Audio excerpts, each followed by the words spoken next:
Celeb Savant is a career retrospective type interview focusing on singers, actors, and industry experts. Join Barrett Edelstein now as he dives into the entertainment world.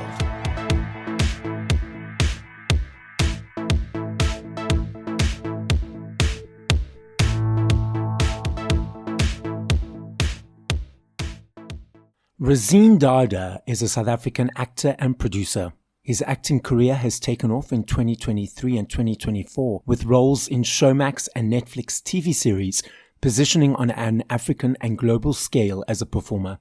His passion for film and storytelling has seen him spend time in both Hollywood and Bollywood, training in acting and filmmaking. Razeen received acclaim as an actor and producer at the Durban International Film Festival in 2022 with the screening of his short film Identity. His small screen roles include Peter in Happiness Ever After, Dr. Michael Omar in Binnelanders, and Dr. Simon Chetty in Catch Me a Killer. Razeen was a Mr. India South Africa in 2015 and has used the platform as a stepping stone into the entertainment industry. His film company, Dragon Productions, has various feature films in production. As South Africa marks 165 years since the arrival of the Indian indentured labourers, Durban-born actor and filmmaker Razeen Dada steps into the spotlight with The Cane Cutter, a sweeping historical romance that intertwines love, legacy and heritage. Razeen stars as Dev, a young law student who abandons his studies to document his grandfather's life as an indentured labourer. Along the way, he discovers a powerful ancestral love story that connects him to Amisha across generations. The Cane Cutter, directed by Eubulus Timothy and produced by Shan Mudley, blends history and heart, paying tribute to the resilience of the South African Indian community. Up next on Celeb Savant, discussing his journey in the entertainment world and his role in The Cane Cutter, is Razeen Dada. Where in the world are you and how are you doing? No, thank you so much for having me. It's great to be here. I love your show and it's very exciting for me. And greetings to all the listeners. I'm actually in Durban at the moment, overlooking the ocean. At what age, whether as a child or teenager, did you think, okay, I want to be in this acting world, and how did that journey progress? So acting, I used to watch a lot of movies. I spent a lot of my youth, I have a lot of family in Johannesburg. And we used to go to the Glen a lot. And if you're at the Glen, once you're at the movies, you're at the movies. So you can go to the cinema 1, 2, 3, 4, 5, 6, and almost spend a lot of your day just watching different movies. So I used to spend a lot of time there. I think if you have some Indian heritage, there's a lot of attraction to Bollywood. They send out a lot of posters and there's song and dance, which really makes you enthusiastic and you really want to be a part of that vibe or that scene. But I mean, in South Africa, it's not every day that you have a friend who's a filmmaker or you're very much exposed to the film industry. And it was only when I used to do some modeling. I think modeling is a bit easier in terms of access to in South Africa. And there was a shoot, a British magazine called the Asiana Bridal Magazine. And they were filming in Johannesburg at the Johannesburg Country Club. And I was one of the models, and the CEO came because it was the first time they were filming. First time they were shooting in South Africa. He said, "You're a good-looking chap, but why don't you do acting?" I said, "Okay, but what are your thoughts? How do you actually get involved in acting?" He told me just take an acting class. Did you just do one acting class, or was it continuous lessons that you went for? I think the first acting class, started me on this journey towards being an actor. Because I think what drew me to the industry, there's a great ability to entertain, make people laugh, make people happy, or influence, or educate, or inform. So it's a very cool role in terms of if you have a vision or you want to share something with the world, you have that ability through the acting profession, especially if you get a big role. It takes some time to develop your career such that you can get to being a leading role in a big film. Okay, so you referenced some of the aspects around enjoyment of acting. What else do you love about portraying different characters? It's exactly that. You can be somebody different on a daily basis. When you're developing a character, you almost have to start from scratch and give life to somebody who never existed before. And through you can become anyone you want to be, or you are a cog in the wheel of telling an important story. And storytelling and filmmaking is exactly that. You are navigating a story, or you are in a position to tell part of that story. And I think that's cool. I mean, even from a South African perspective, we have great South African stories. They're great movies that people are very passionate about. And if you choose the right stories and help to make them happen, I think it'd make a real positive difference in the world. Tell us about the latest project, the movie, The Cane Cutter, correct?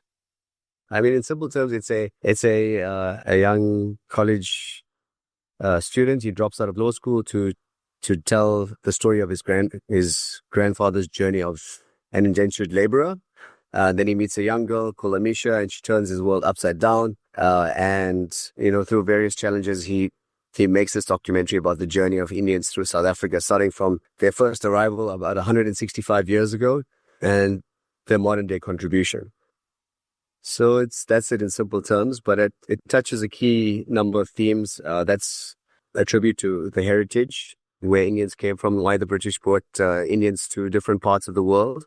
And two, it was about, anything is possible if you truly believe. And I think the power of persistence, like South Africans are very resilient, but also persistent. I mean, if you really work hard, you can achieve anything that you set your mind to. And also the future is about the youth, and your future is yours to write.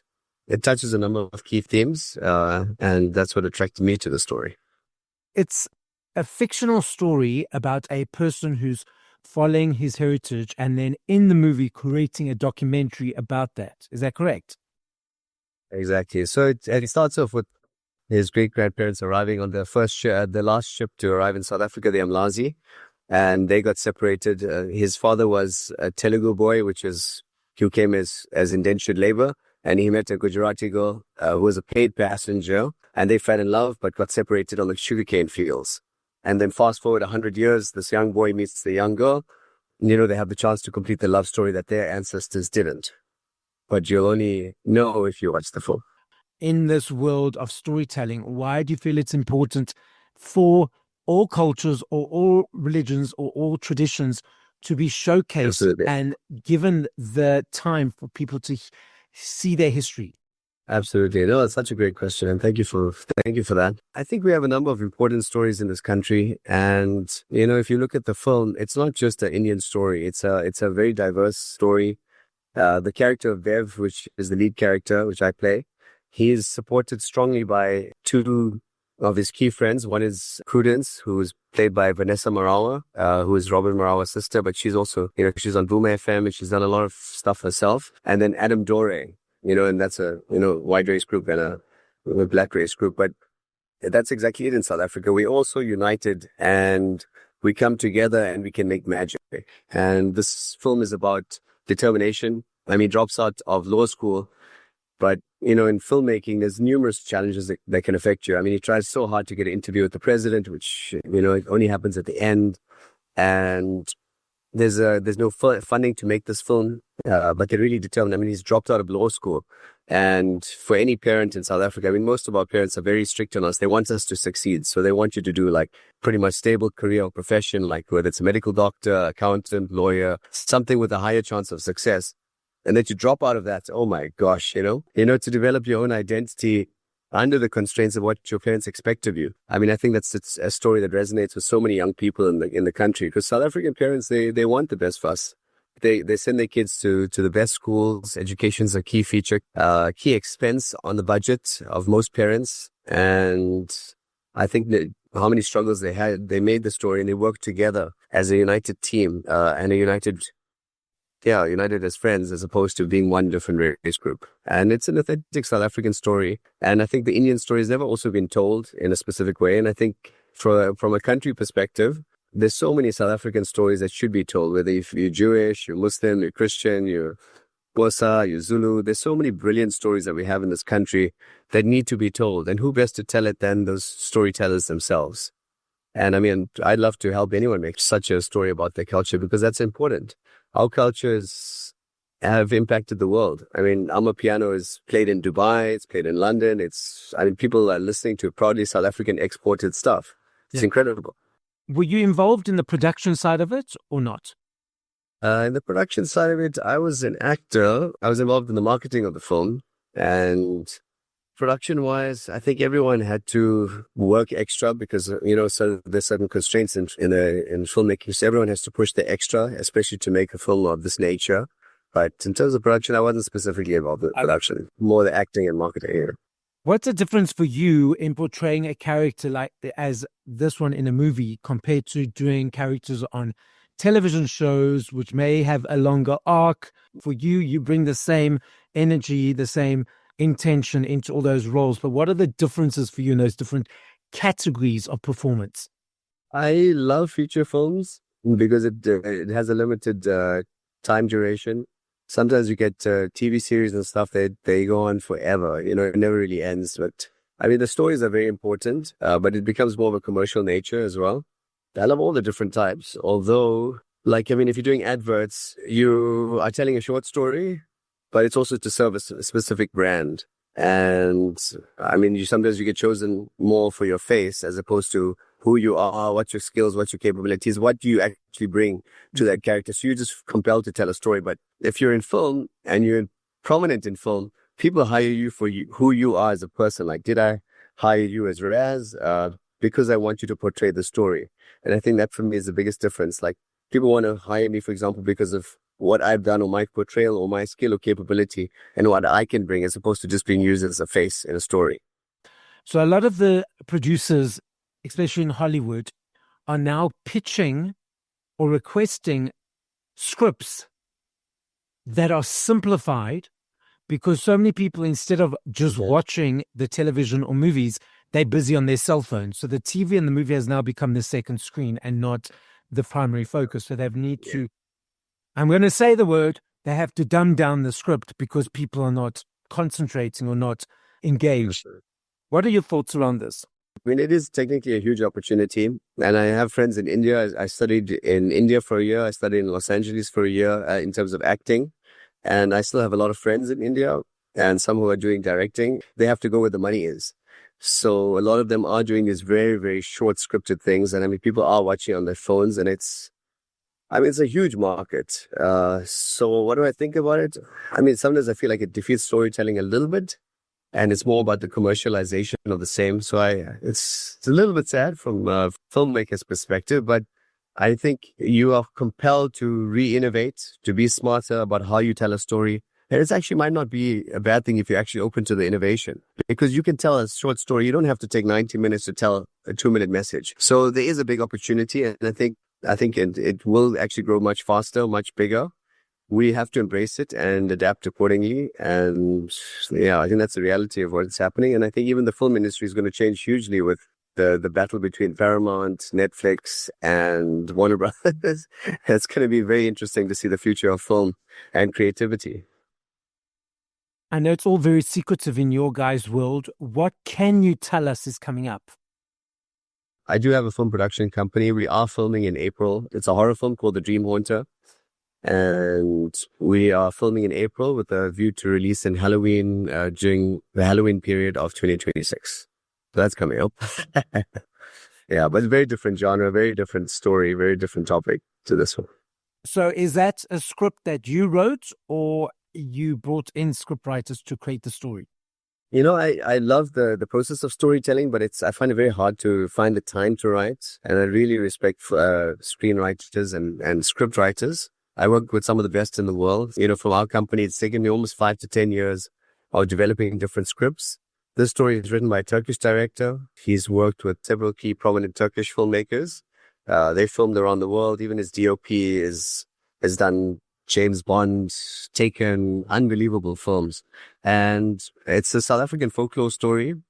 What I like about it, I think the biggest thing is how do you take a local film and make it travel around the world. And I think that's how filmmakers need to make money. An American filmmaker will wake up in the morning and say, okay, 40% of my box office is American. The rest of the world is my audience. So I need to make a film not just for Americans, but how do I make a film for the rest of the world? And I think that's a key point. So here it's a South African folklore, but the outsider's perspective of a South African story is more universal, if I can call it like that, whether it's a jinn, like a demon or whatever you want to call it. The monster has similar elements, and it could be in Turkey, it could be in South Africa, it could be in Europe. the monster, the narrative is the same. It's just our proudly South African local folklore story told through an international voice or international medium. For the audience who just goes to the cinema or watches at home a movie, who may not know and just see the end result, what are some of the challenges in creating a movie now that you've got your own production company, you creating their own stories? What are some of the challenges you have faced, and how have you overcome those? I think this is one of the toughest careers in the entire world. To be a creative anywhere in the world is extremely tough profession, but we do it because we love it and we're full of passion. In terms of some of the challenges, I think the first step is getting the script correct, getting it tight, getting it to a point where you're not telling stuff for the sake of telling it. It takes a long time to develop a story and to make sure that you've added the secret sauce, if I can call it at that. And when I say secret sauce, there's no secret sauce. It's just telling an authentic story or telling something fun, entertaining, or informative, covering your bases so that people will actually enjoy the story. And I think sometimes if you can turn the page continuously and not stop, that's when you know, okay, fine, you're working on something magical. And to work with the best screenwriters, I think that's a privilege and a pleasure. So that's really been exciting. And I think then after you get the script, then you have to take it through the various journeys of pitching it, putting it into a pitch deck, getting it ready to sell.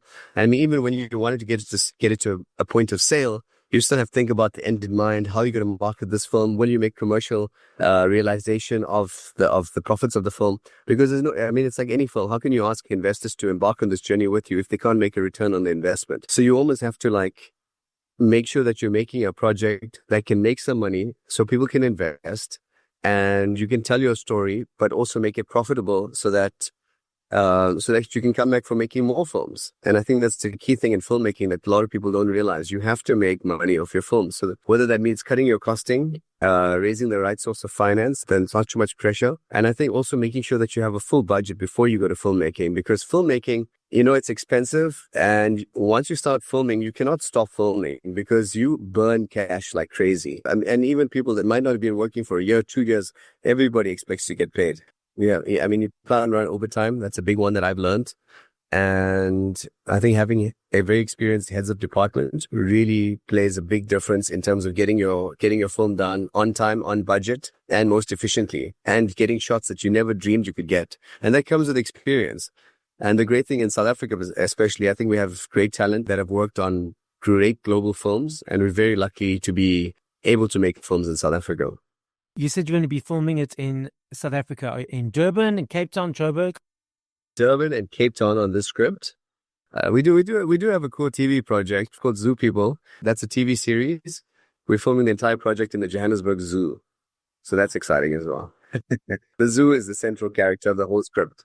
That is a TV series, so it's going to take a longer period of time, but I think it's 8 episodes in a more mockumentary format, but that's fun. And I mean, we'd love to get involved with people like you, Mr. Barrett.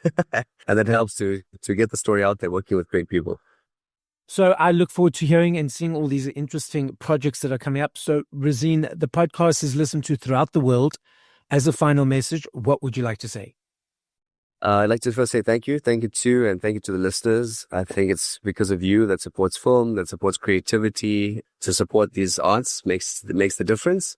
And I think we all need to make a conscious effort to keep making the world better. There's various different leaders in the world that want different things, but I think the individual, how we each make a difference in a positive way is what makes the world a better place. So God bless you all. Thank you so much for having me. And love you guys. Thank you for listening to this episode of Celeb Savant. Please follow Barrett on TikTok, Instagram, YouTube, and Facebook at Celeb Savant. That's CelebSavant.